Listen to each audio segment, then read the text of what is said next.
On this week's edition of the Palace of Pistons podcast, Cade ices the game in Miami. JB Bickerstaff fires up his team. And who do we think the Pistons should want to face in the first round of the NBA playoffs? All that and more on this week's edition of the Palace of Pistons podcast, brought to you by Believe. Let's get it. Good evening, everybody, and welcome to another exciting night of NBA basketball. The Pistons are digging in. They got the depth. They got the big men. They got the better basketball team. No doubt about it. Pistons need a three, and they have just under 3 seconds to do it. Here's Chauncey Billups. Here it is. He's got it. He's got it. Chauncey Billups hits the three. Overtime. Amazing. Out of bounds. Detroit basketball. Pistons fans, welcome back to another edition of the Palace of Pistons podcast, brought to you by Believe. It's myself, Aaron Johnson. Joining me is Jasper Apollonia. We're without Mike Anguilano, who is sick with the flu, wishing him the best so we can get him back on the show. But no, he's battling. No flu game for Mike this week. No flu podcast for Mike. It's going to be Jasper and myself holding it down. And Jasper, we've got to talk about the national TV Detroit Pistons, the national TV Cade Cunningham performance that we saw on Wednesday night against the Miami Heat. We're going to talk about all of that and more. And before we get right into it, we got to give a word to our sponsor, BetOnline. BetOnline is the world's most trusted betting platform and your number one source for betting on all the madness. Whether you're a seasoned fan or first-time bettor, BetOnline is your ultimate game day companion with the largest selection of odds on everything from college basketball to a $200,000 bracket contest. BetOnline continues to be your number one sports betting source. From every Cinderella story to every hat trick, BetOnline has you covered with odds, stats, and more for every game, every play, and every win. BetOnline, the game starts here. And one more note before we get into it. Wherever you're watching or listening from, hey, please take that 10, 15, 20 seconds. Go hit the subscribe button. Go hit the follow button. Go hit the like button. Go leave us that 5-star rating. All that stuff really, really helps us. Don't want to sit here and harp on it for 2 minutes, but would just greatly appreciate it if you guys could go and do that as we continue to bring you the show every week. Jasper, you wanted to start today's show talking about JB Bickerstaff and the comments that he made after Detroit's loss to the Oklahoma City Thunder. It was a game where the Pistons were assessed 4 separate technical fouls throughout the game. Cade Cunningham was ejected from the game, and the Pistons overall felt like they were very, very slighted by the officiating. And JB Bickerstaff was very vocal post-game in a short but emphatic rant after the loss. I just want to let you kind of open it up, let you touch on that, just kind of remind the people what was said and what you think it means for how this team has responded to it ever since.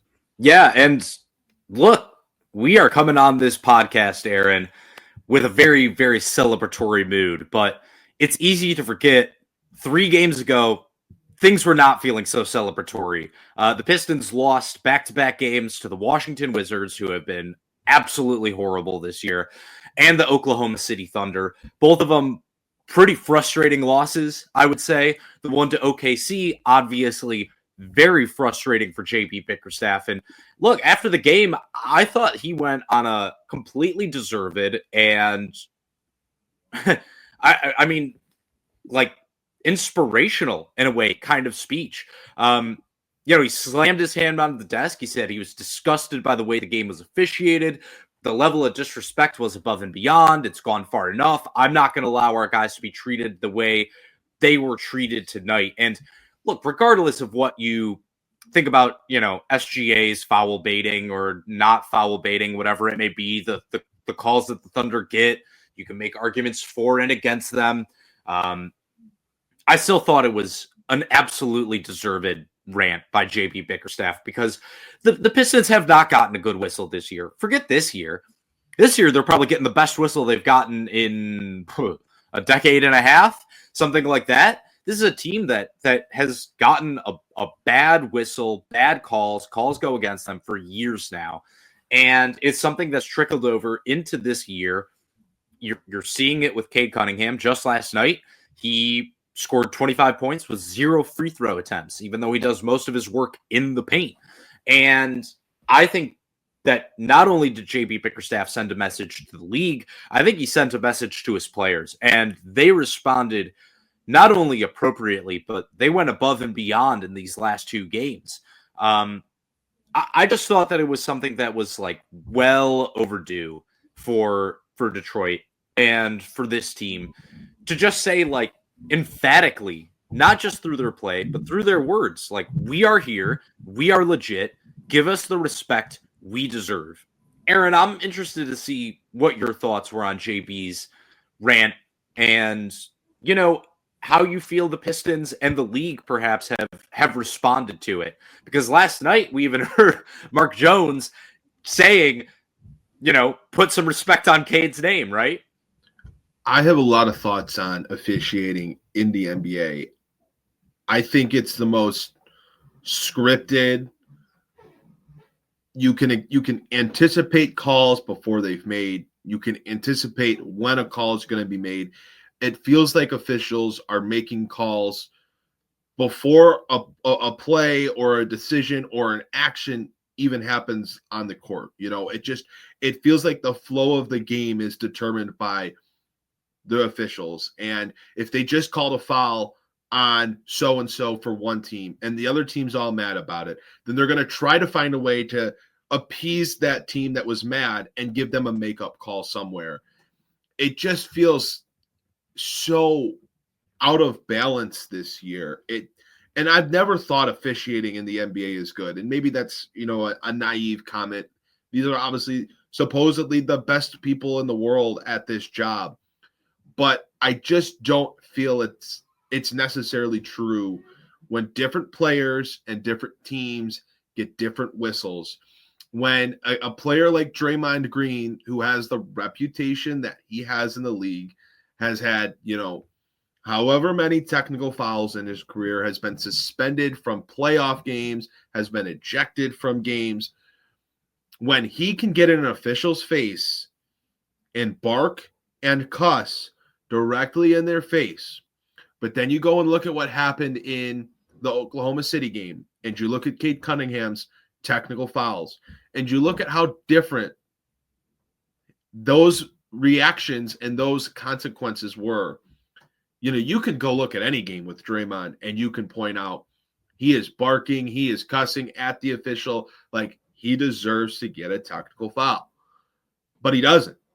And then you look at what happened in against Oklahoma City, and you're just like, how is that balanced in the league? How are, you know, it's just not equal. And I'm not sitting here saying this as like, oh, the Pistons should get every call or this or that. I'm just talking about the league in general. Take away the Pistons from this conversation, and I think officiating this year has been as bad as I could ever recall. I think it's been terrible. You know, they get rid of, you know, all of the James Harden foul baiting rules from years past where you could supposedly launch yourself into the defender and draw a foul. And they changed the league rules to essentially eliminate that from the game. Players aren't getting those calls. But then you watch the last 2 Pistons games and you're seeing that foul called against Detroit. There's no balance to the game. It's every night where you feel like officials are either making the game about themselves, are destroying the flow of a game, are either not blowing their whistle enough, which then leads to teams getting into it. There being more of more altercations throughout the game, or refs are just blowing their whistles almost entirely too much. And they're just putting teams on the line willy-nilly, and everybody's in foul trouble. I don't know if it's the rules need to be changed. And look, you know, I know one of the common rebuttals is going to be, well, you got to get players to stop acting. You got to get players to stop embellishing calls. I'm all for that. Penalize them. Give them a technical foul for flopping. Give them a technical foul for over-embellishing a hit from an opponent, a tap from an opponent. Like, I'm all for that. But I just think the officiating this year has been so bad. And I know there's been a ton of frustration during Pistons games this year. You know, I see it on my timeline. I see people tweeting me, about the horrible whistle the Pistons get. And look, you talk about star whistles. It's a thing, whether you want to talk about it or not.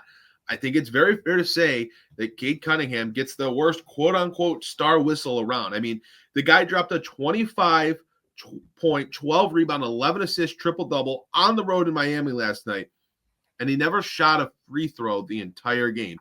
And it's not like Cade made 5 3-pointers and was doing all of his damage from the outside. He was going to the rim a lot.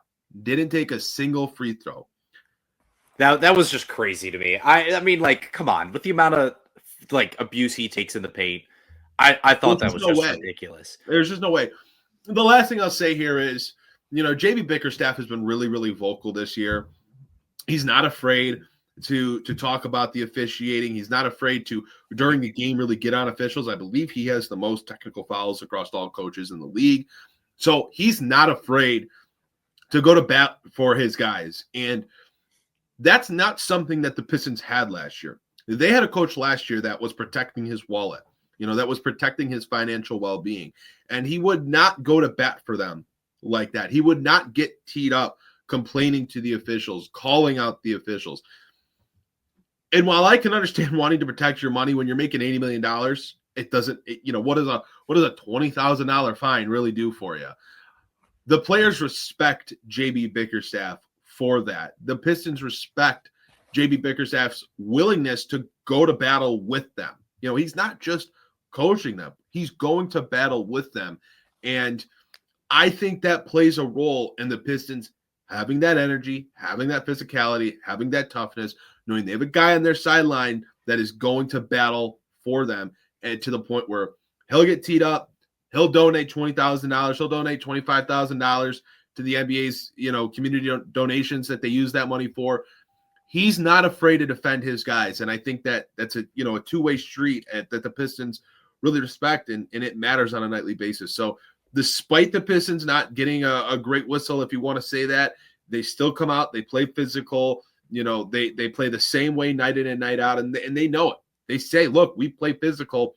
That's not going to change, but we deserve to be respected. If you're going to call fouls on us, you need to call fouls on the other team.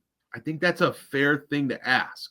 I totally agree with that. I actually disagree with your take on officiating. I think NBA officiating this year has been at the best it's been in a while. I think it's actually been much better than usual, especially in regards to, like you said, them taking some of these foul baiting calls out of the rule book and getting rid of that. It's made a huge difference. I think NBA officials have allowed teams to play much more physical defense regularly this year. That's something that's definitely played into the Pistons' hands. You see it in the games where they don't allow that physicality. It completely screws up what Detroit is able to do out there on the court. Their ability to play defense. Let's be real. Like, Detroit plays a very, very physical brand of defense.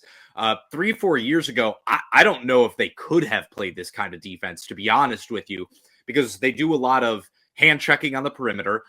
Yeah, I know. Oh, bring back hand checking. Oh, come on, watch a Pistons game. Watch Asar Thompson play defense. Tell me hand checking isn't in the NBA. You're out of your mind. But I agree, there's an issue with consistency of calls and the types of calls that certain guys get. That still exists. There's no question about that. I just push back on you in terms of saying, like, this is the worst officiating it's been in a while. I just don't agree with that. Like, I think they've allowed a brand of physicality back into the game that has much improved the product we're seeing on the floor. It's why Detroit is such a fun team to watch, why they're such a breath of fresh air. It's why the Lakers are, one of the better teams in the Western Conference, not on their offense, but on the strength of their defense. So I push back on you on that. I will fully agree with you in regards to the comparison between Monty Williams and JB Bickerstaff, however. And I think this is going to kind of bring us into our next topic of discussion, because you're 100% right. Monty Williams was not out there like JB Bickerstaff is, picking up technical fouls because he's going to bat for his players every single game, every single play that is happening on the court. JB Bickerstaff is watching, and he's going to stick up for his guys if he feels as if they were done wrong.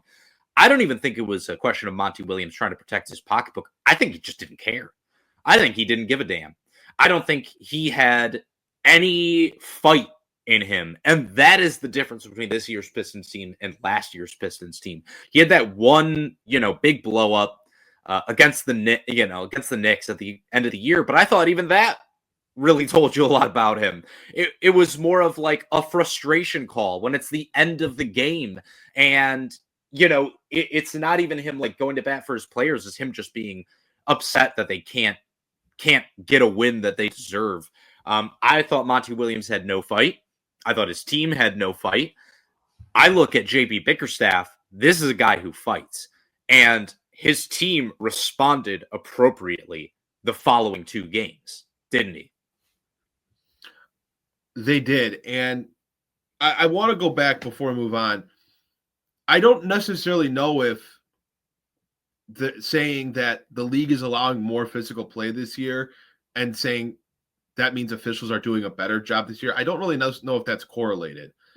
They changed some rules in the league and obviously have mandated allowing teams to play more physical defense this year because the league was trending in an era where it was the foul free throw shooting era where guys were awarded free throws for the dumbest non-basketball plays known to man. But I don't think having officials allow a more physical game and to stop letting players manipulate rules that the league has, I don't think that necessarily correlates with officials doing a better job this year. Yeah, but they can only do the job that they're allowed to do within the rule book, though. You know what I mean? Like, I don't think you can separate the two. Yeah, the NBA had to make the defensive rules more lax for officials to do a better job. I think that's the crux of my statement. I think if you asked the league this year, if you polled the league, I think you would get the large sentiment being that officiating is as bad as it's ever been. I feel very confident in that. I think it's the same thing as like the All-Star game. People always are going to say it's the worst it's ever been. It's so funny to me, when the All-Star game happened, seeing people post clips of like 2008 All-Star games. I was like, you guys weren't alive back then? Like, I remember the discourse then. It was, man, these All-Star games suck. It was way better back in the 90s. Like, you know what I mean? Yeah. Like, yeah, I think there's things you can nitpick every single time. There's always going to be nitpicks you can make. And not even nitpicks. There's going to be legitimate, like, big picture criticisms you can make. But, like, I think the fact that the officials are allowing a more physical brand of basketball in and of itself makes the officiating better. I just think they go hand in hand. I get what you're saying. Like, you're feeling as though individual calls are not being made as well as they could be. But I think that's just kind of like something you're never going to be able to get out of the game. It is open to interpretation. It always will be. The consistency in the game right now is really bad. You never know what kind of whistle you're going to get on a nightly basis. It almost reminds me of baseball in a way where it's like, you don't know the umpire strike zone until you get through that first inning and you see what kind of zone they're getting. Is it tight? Is it wide? It just depends on the night. But what's adjust on that every single night based off the officials, based off the crew, based off what went on last night in the league. There was the game earlier this year where it was just an absolute nightmare out there. They refused to blow their whistle. I forget who the Pistons were playing. Maybe it was the Utah game at home. Maybe it was another one. But the refs essentially just refused to blow their whistle. And it was just a ton of shoving. It was a ton of over-the-top physicality. But they set the tone. That night, they decided, we're not going to blow the whistle. You're just going to have to go out there and play. And whoever wants to be the more physical team is going to win. To be clear, lack of consistency is a problem, not just on a nightly basis, on a teamly basis, but also on a player-by-player basis. And certain players get to do certain things. Other players don't get to do certain things. But that's always been the case. Like, the Lakers will always get better calls. Like, we know that's the case. Like, certain stars are going to get better calls than other guys. That's just how the NBA has always been. I mean, I think of your example of like an umpire going out there and you have to figure out the strike zone by the first, end of the third inning or whatever. But like what determines whether that umpire might not be doing a great job, but what is the difference between them not having a great strike zone and being a disaster is the consistency of that strike zone, right? Like within that game, if both teams are getting the same strike zone, even if he's calling strikes and they're a little outside, if they're a little outside for every team, okay, it's not great, but like at least you can work within that. I think that's just kind of how like I'm looking at the NBA officiating this year. I'm not saying it's been great. I'm not even saying it's been good. But when I look at like NCAA hoops, my God, that is a disaster. Like, yeah, of NBA officials, they might not be great, but they are the best officials in the world, as depressing as that statement may be. And like, yeah, I agree. There's not necessarily consistency from game to game, but I think within games, there's generally consistency. Like, by the end of the first quarter, if they're going to let you play physical defense or not. And that's going to like generally stay true throughout the rest of the game. Again, I'm not like defending them. I'm just saying it's bad, but I've seen way worse. I've seen way worse. You and Greg Kelser, I swear, you're defending the refs, standing the officials. Oh my God, I'm not that bad, dude. All right, I'm not like Blaha levels of like these guys. You get the call right most of the time. I'm not doing that. All right, 20 minutes of officiating talk. Let's move on for our sake and for the listeners' sake. Going back to your comments about the JB Bickerstaff's comments after the OKC game. The Pistons have played some better basketball, some more inspiring basketball, particularly against the Pelicans when they blew them out right off the get-go. And then it looked like they were falling into a trap game in Miami on the road, national TV, against a Heat team that going into the game had lost 8 in a row. But the Pistons were saved by the heroics of their all-star, Cade Cunningham. Like I mentioned earlier, 25 points, 12 rebounds, 11 assists, and the game-winning three-point shot over Bam Adebayo off the glass to get the job done for Detroit. It keeps the Pistons one game back of 4th in the Eastern Conference, and obviously Cade Cunningham, is the star of the night for the shot that he had, even though he missed a lot of shots, particularly in the fourth quarter around the rim. And it wasn't, it's crazy to say a 25-point triple-double, but it really wasn't one of Cunningham's best games this year overall, despite the heroics late. I thought Jalen Duren was phenomenal once again. Both sides of the court, I thought he played very, very well. Ausar Thompson had some phenomenal moments, and so did Ron Holland. I thought there were all of these, quote-unquote core young guys had their moments throughout that game, and they were the keys to winning that one. Obviously, Cunningham, though, is going to be the marquee name that's going to get showcased for the game winner there. Yeah, I mean, look, he started off 1 of 7 from the floor. Don't forget that either. So he really worked himself back into the game. He started off quite poorly and ended up being probably the deciding, not probably, 100% he was the deciding factor. He hit the game winner. He whispered bank. Don't forget it, folks. But yeah, I just thought these last 2 games were like the perfect response to JB Bickerstaff's comments and to the 2 games that they lost. You lost a tight game to a terrible team in the Washington Wizards, and then you lose a tight game to a really, really good team in the Oklahoma City Thunder. What do you do after that? Well, you take the floundering Pelicans and you beat the ever-living crap out of them on their home court in the first quarter. It was over. They scored 13 points in the third quarter. That game was done. And look, we've talked about Ausar Thompson having, a tough couple weeks. What does Ausar Thompson do in the first quarter of that game? Comes out, absolutely dominates defensively, just set the tone. Everybody did. Him, Jalen Duren, everybody just set the tone. They said, we're pissed off. We deserve the respect our coach is telling us we deserve. We are going to beat your asses. And they did. And the Pelicans fought back a little bit in the third quarter. The way that the Pistons came out in the third quarter was everything I wanted to see. Because so many times in the NBA, you see a team build a huge lead at halftime. What happens? The other team goes, what the hell are we doing? We're pros. We got to have some pride.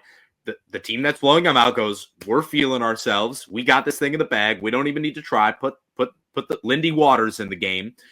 And, it turns into a hard-fought game. We've seen it with the Pistons in years past. Didn't happen. They knew that the Pelicans were going to come out. Zion Williamson was going to come out, try and punch him in the mouth. What did Detroit do? They took their best shot. It was like a prize fighter. Watching a prize fighter just go like, hey, here's the 10th round.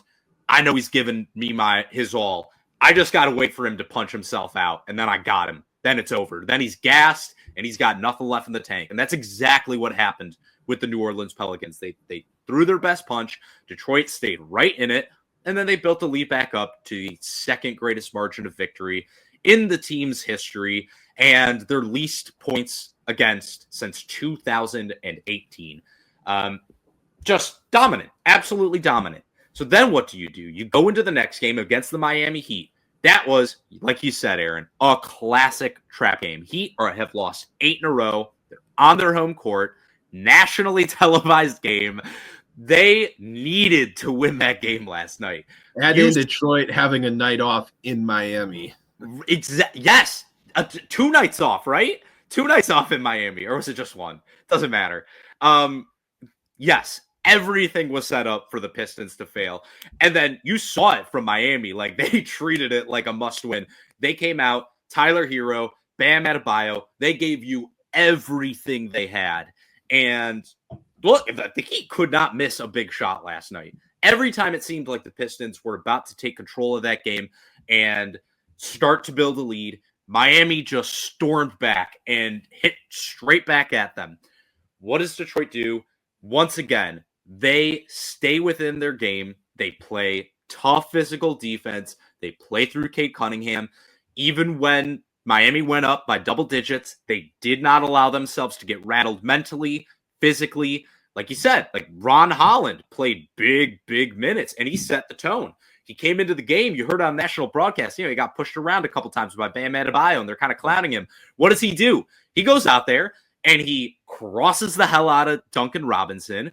He talks crap, and you heard it on the broadcast. They go, okay, Rook, that's Detroit basketball. People come in, they doubt him, and you just show them, we are not going to get pushed around. We are not ever going to get disrespected. We are never going to get punked. It doesn't matter how bad you need this game. We are going to find a way to win it, and we're going to win it our way. And that's what they did. And they're going to win through Cade Cunningham. It was, for me, the perfect national spotlight game for the Detroit Pistons last night. I think it showed you everything about who they are as a team and why we're so excited for them going into the playoffs. I wonder if there's an opportunity for Ron Holland to get some additional rotation minutes as this regular season enters its final stretch. I mean, he only played 12 minutes against Miami, but his minutes were really, really good. And I look at Tim Hardaway Jr., who has struggled shooting the basketball for at least a few months now, it feels like. And, outside of his shooting, I understand the Pistons put him usually on one of the tougher defensive assignments, but he's not a world beater on the defensive end. I wonder if the rotation starts to change a little bit. Maybe you see some more Malik Beasley. You see some more minutes for Ron Holland. When Holland has the impact that he did in that Miami game, it's really tough to keep him off the floor. I think it's also tricky to put him on the floor when Jalen Duren and Asar Thompson are also out there, just because you're now operating with 3 non-shooting threats. I mean, Holland can knock down a 3, but he's clearly so much better going to the rim, and it also feels like he's trying to take less 3-pointers the same way Asar Thompson is. But if they could have Ron Holland on the court when Asar's not out there, I just think it makes a lot of sense with what he gives you. He's willing to battle. He's willing to bang. He'll take that defensive assignment, and he could get to the rim. He is a great finisher around the rim. So, man, I feel like, there's nights where he's playing 8, 9, 10, 11, 12 minutes. Could you get to 16? Could you get to 17?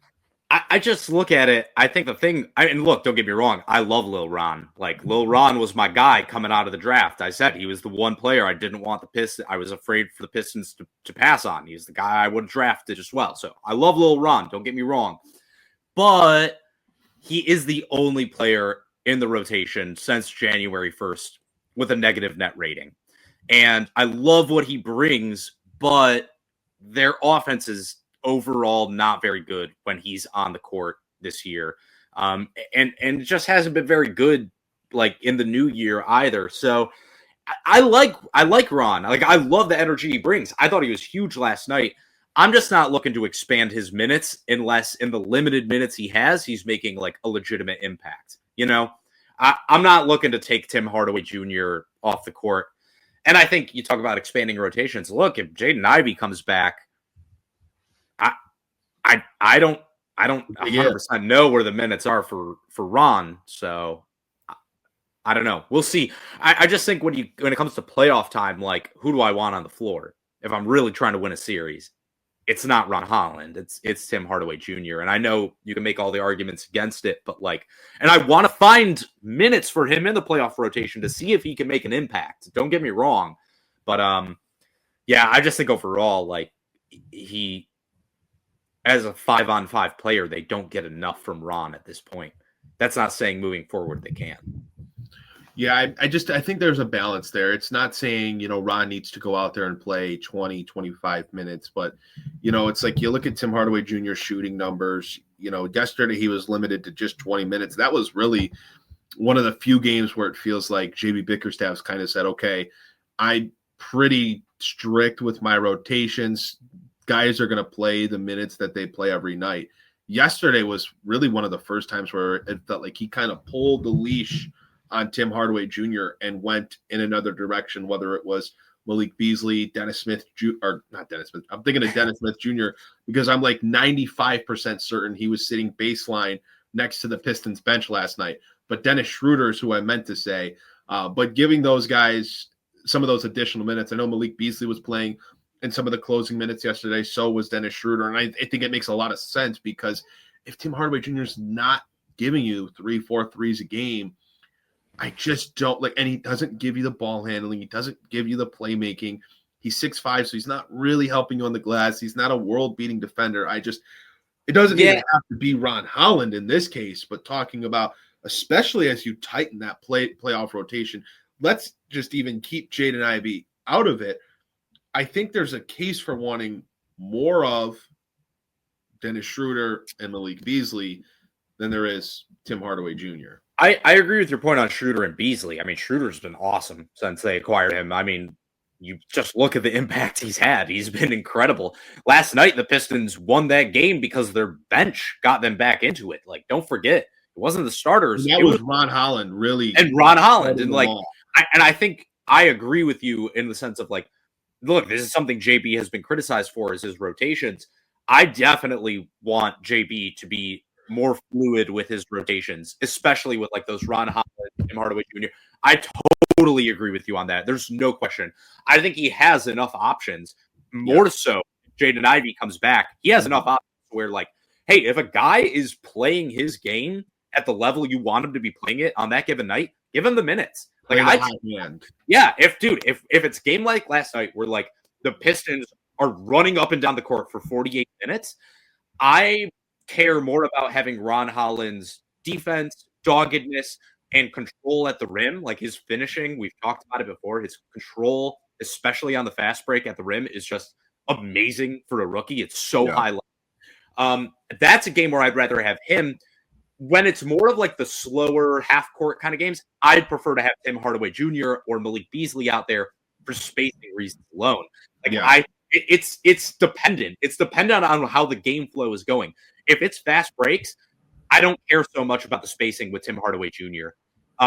if it's a slower paced game where like you're playing a lot more half court sets, I need that space. Because otherwise, I think if you have Ron Holland out there, teams are just not going to respect him in the corner. So it depends on the games you're playing. And like I think we're in agreement on that, yeah? We are. I'll just say this on Tim Hardaway Jr. Pre-All-Star break, just under 41% from the field, 37% from the three-point line. Post-All-Star break, he's at 37.5% from the field and 31.5% from the three-point line. So, yeah, it just feels like, look, if he's not making shots, you have better options, whether it's offensively minded in Malik Beasley, it's ball handling, and playmaking minded in DSJ, or it's or not DSJ again. Dennis Schroeder. You love it, man. What could have been? What could have been, brother? We called for him. We did. DSJ, I hope you watched what you missed out on, brother. Yeah. Like, come on, dog. But yeah, I agree with you. I think the thing is, it's like you need to maintain spacing, and I think they're comfortable with the role Malik Beasley is in. I know he is. But yeah, I think the answer might just be like, hey, let's just get a couple more Schroeder Cunningham minutes together, because those guys have been absolutely dominant. It's great to have them on the court together because, as you know, and as we've seen, Cade Cunningham's handle can get a little loose at times. He can get a little flustered when the defense is able to just really focus in on him. And so putting that other ball handler out there, even if Cade is still on the ball, it really helps open things up for them. We're sitting here kind of talking about tightening rotations and, getting into the playoffs, what rotations could look like. And, it's a really interesting conversation that I still, kind of can't believe we're talking about after the season that we just endured last year. But you look at guys like Tim Hardaway Jr., you look at guys like Simone Fontecchio, you look at guys like Ron Holland. Those are all guys you could see losing some minutes as the rotation tightens in the playoffs, especially if you're getting someone like Jaden Ivey back. I mean, God, who knows what his role will look like if he is able to come back. I know still don't really have a clear answer on what that looks like. He sounds like he wants to come back. He thinks he's going to come back, but the Pistons put his timeline at essentially the end of the regular season. So if they follow that timeline, he's coming back, the last week of the regular season or the first game of the playoffs. So that's a really interesting subplot right now to watch for, because, man, if they could get him back and they could get him in the fold, he does definitely help this team. But speaking of the playoffs, Pistons are in fourth, are one game out of fourth in the Eastern Conference. You start looking at their opponents. Right now they would face the New York Knicks, but they could also face one of the Milwaukee Bucks or Indiana Pacers. And, I think a lot of people, ourselves included, if you're talking about the quote-unquote best matchup for them, it's probably New York. You'll look at Jalen Brunson being banged up. You look at how Detroit has had success against them this season outside of getting blown out against them the first time in Detroit. Of course, I was at that game when I think the Knicks could have scored 200 points if they really wanted to. It doesn't necessarily feel like Milwaukee's a great matchup, and it feels like that's the matchup people want to see the least. And I'm in agreement on that. And I think Indiana's kind of somewhere in the middle ground, right? Indiana kind of punked them twice this year after the stakes got raised and there was some chippiness back and forth in their second meeting of the season. But Detroit did also beat them once this year. Jasper, we don't have to do a playoff preview right now. It's way too early to tell.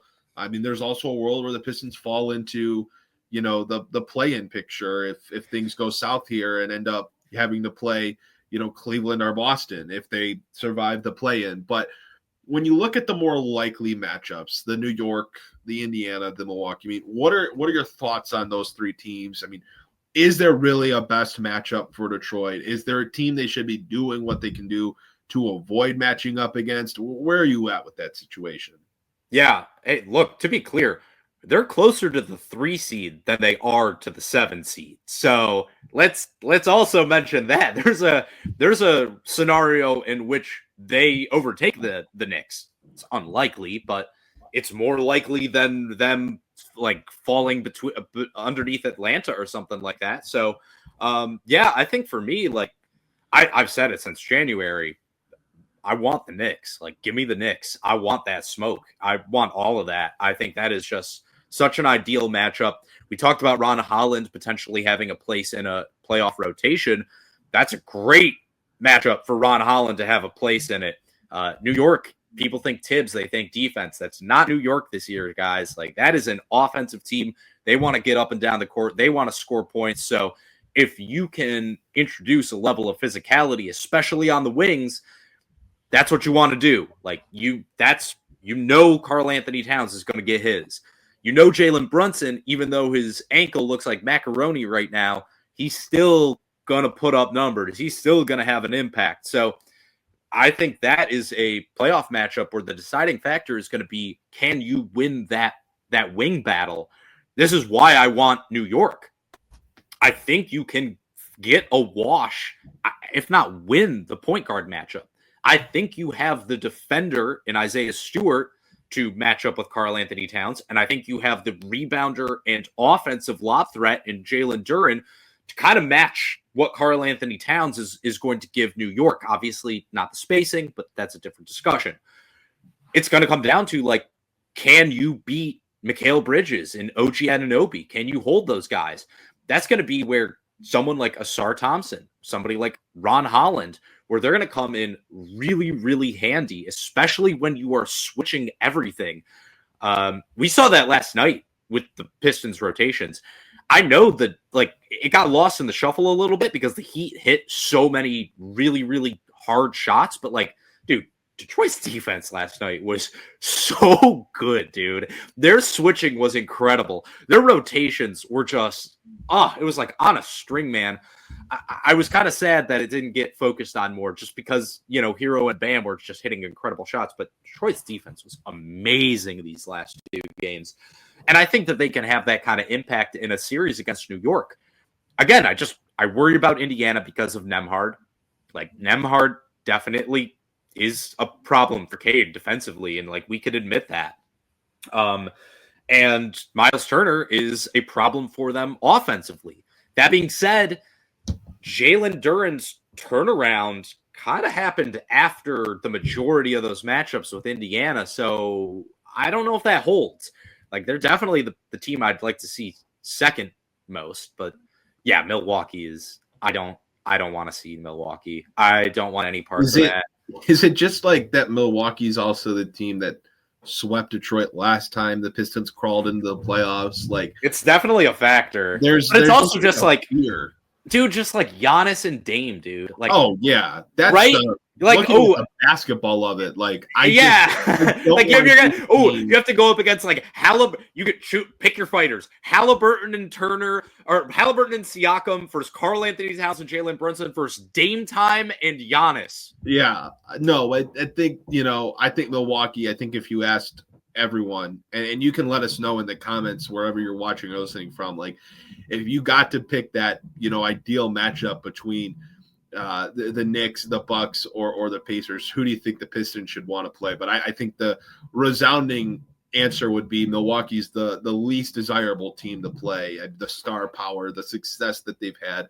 I mean, I don't know who on the Pistons is really going to be able to defend Giannis. Not that anyone really can, but the Pistons just don't have a guy that I think can match up with him. Well, they have Isaiah Stewart traditionally plays him well. But, like, we've also seen Giannis absolutely destroy the Pistons. Even when Isaiah Stewart probably fouls out in 6 minutes. He's just Stu has played traditionally. I'm going to give him his flowers here. He plays good defense on Giannis because he can move his feet well enough on the perimeter. He's very physical, and he's a good rim protector. And with Giannis, that's what you need.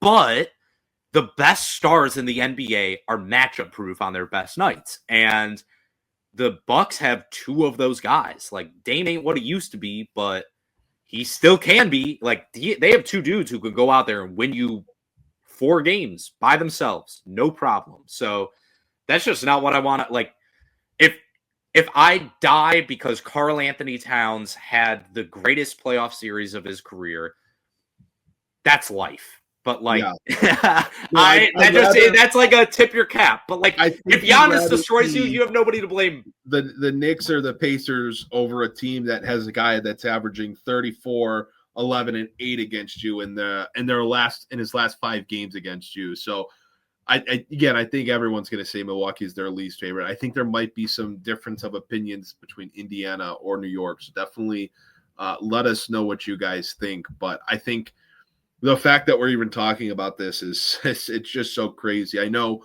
we're going to have some stuff up on palaceofpistons.com next week about end of season awards and all of the awards that the Pistons are up for. Dylan Edenfield is going to be writing that for us, going to talk about JB Bickerstaff's case for Coach of the Year, something that I've talked about and written about as well. Cade Cunningham and winning Most Improved Player and the kind of oddness surrounding that. Why is a number 1 pick winning that award versus some of the other players in the league? I think he's going to really focus in on that one, but also Malik Beasley's chance to win 6th Man of the Year. That game against Miami last night was probably helpful after he's kind of been in a little bit of a shooting slump himself. So there's a lot to cover with that, and the Pistons just getting into the playoffs in general. It's a really interesting time. It's such a unique change for them after the last half decade of being in the bottom of the league. Aaron, I have a quick question for you. Where does rivalry enter into potential playoffs matchups with you? Because I can see a scenario where somebody goes, look, I think the Knicks are a better matchup for the Pistons, but I want Indiana because it's Indiana. You know what I mean? That's going to feel better, especially if we can, just get that win out.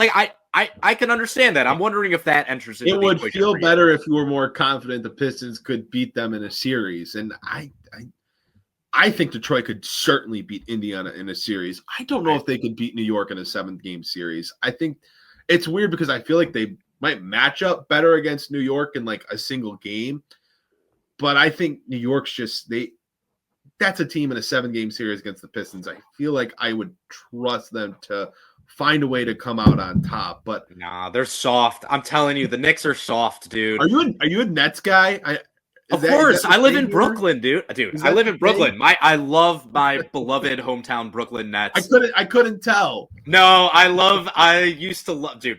The cheapest thing I could do. I used to go to Nets games all the time when I moved to New York because I had no money. I had no money. It's the only thing I could do. I love the Nets. I don't really love the Nets, but yeah, no, screw it. I love the Nets, but no, I think the Knicks are soft, man. I'm not scared of them, and Brunson, dude. I understand where you're coming from normally, but dude, Brunson's ankle is cooked. That thing is cooked. He's going to have to do some either serious rehab or surgery this offseason. I'm telling you, this dude is he's not what he is when he's on his best day. So I just look at that matchup with him and Cade and I go, maybe it's a toss up normally. Brunson with a cooked ankle? I don't know, brother. I'm feeling pretty good. Pistons and Pacers will certainly be the get your popcorn out matchup. Yeah. That will definitely. You might see a fight there. The entertainment factor from you're getting dinner and a show, you're getting basketball and a fight. So and Aaron, especially if you get Jaden Ivey back, because we're talking about Benedict Mathurin on the other side of the ball. Yeah. So I didn't even think about that as a factor until just a second. Dude, Ivy Mathurin, but oh gosh, but that would just make a loss to them hurt even worse. It would take a little out of the season for me. I'd be lying if I said otherwise. I'd be lying.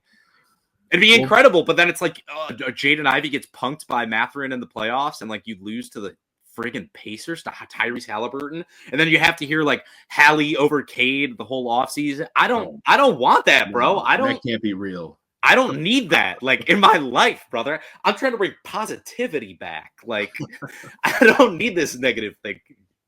It would be hilarious to say the season was a loss after this team won 14 games last year. Pistons they more than triple their win total from last D minus. Yeah, D minus grade. Yeah. Well, the Pistons still got to get to the playoffs. That's still the mission for them. They might look like a shoo-in, but Atlanta's playing decent basketball as of late. The Chicago Bulls are starting to surge a little bit. Ooh, so the Bulls. The Pistons still got some work to do. We'll see how they finish up the regular season here in the last few weeks, as we're maybe getting ahead of ourselves a little bit on the playoff talks, but make sure you let us know in the comments who do you want the Pistons to face? Why do you think they can beat them in series? You just want to see it for the entertainment factor? Let us know in the comments. I ain't sweating no Benny the Bull. Get out of here, dude. The Bulls, Matas Buzelis is coming for me. Oh no, bro, come on, dog. No, ain't no way. No, they are a lock for the 6th seed. I don't care what the magic number is. It might as well be -1 million. They are not falling to the 7th seed. It is not gonna happen, Aaron. It's not gonna happen. Jasper's making sure the vibes end high on this podcast as we wrap up here, but that's what we are gonna do now. Before you go, again, make sure that you're following us, you're subscribing to us, whether you just watched or listened to this week's episode from. A lot of people on YouTube who watch every week, but they're not subscribed. I'm sure you could say the same about those listening right now on Apple Podcasts or on Spotify. So please go over, hit the follow button, hit the subscribe button. If you're a real one, you'll go and leave us that 5-star review. You'll leave us that 5-star rating. We greatly appreciate that as well. And then as always, make sure you go over to palaceofpistons.com, subscribe. It's free. You're going to get all of our content sent directly to your email inbox as soon as it gets published to our website. So, Jasper, anything you want to add here? I see it. I